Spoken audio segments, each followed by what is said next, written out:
Sweep ॲक्टिव्हिटीमुळे जिल्ह्यात मतदानाचा टक्का नक्कीच वाढणार आहे, असा विश्वास जिल्हा परिषदेच्या मुख्य कार्यकारी अधिकारी बी वैष्णवी यांनी व्यक्त केला।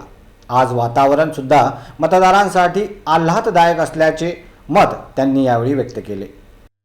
नमस्कार अकोलेकर, शुभेच्छा लोकशाही उत्सवाची ज्या आतुरतेने अकोलेकर वाट बघत होते। दिनांक 26 एप्रिल सकाळी 7 वाजल्यापासून वोटिंग सुरू झालं आहे आणि एक नवा बदल आहे अकोल्यामध्ये। उत्साहाचं वातावरण आहे। माझ्यासोबत मुख्य कार्यकारी अधिकारी त्यासोबतच स्वीपच्या अधिकारी माननीय बी वैष्णवी मॅडम आहेत। तुम्ही येथे व्हिजिट केलं आहे, कसं वाटतंय सकाळी सकाळी? खूप आनंद वाटला आम्हाला। म्हणजे सकाळी सगळे इतकं गर्दी आहे।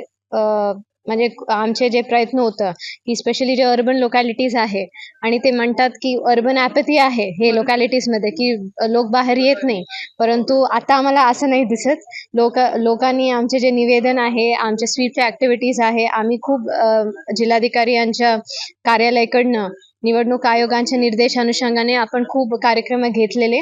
आता सर्वांच्या सोयी सुविधासाठी पण प्रत्येक ठिकाणी आपण वेगवेगळ्या म्हणजे सोयी सुविधा पण आपण निर्माण केलं। आता जर आपण बघू शकते इथे आपण पिंक पोलिंग स्टेशन केलेले आहे। We are encouraging women to come out and vote. आणि दिव्यांगासाठी पण आपण व्हीलचेअरच्या सुविधा केलेले आणि ऊन पण नाही आज, तो हे एक चांगला गोष्ट आहे ताकी बरे म्हणजे लोक बाहेर निघून वोट करायचं।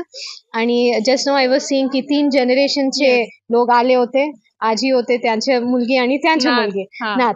तो बघून खूप आनंद वाटला। फक्त आता एक निवेदन असं आहे की अकोलेकर वोट कर। थँक्यू। बस एकाच वाक्यात त्यांनी सगळं सांगितलं की अकोलेकर वोट कर। आणि तुम्ही सध्या बघत आहात, वाटतंय ढगाळ वातावरण आहे, कुठे निघायचं काय जायचं, पण एका मताने खूप मोठा फरक पडू शकतो। त्यामुळे या वर्षी अकोल्याची टक्केवारी संपूर्ण देशभरात गाजलीच पाहिजे, त्याच्यासाठी मतदान केलंच पाहिजे। त्यासाठी बघत राहा RRC नेटवर्क।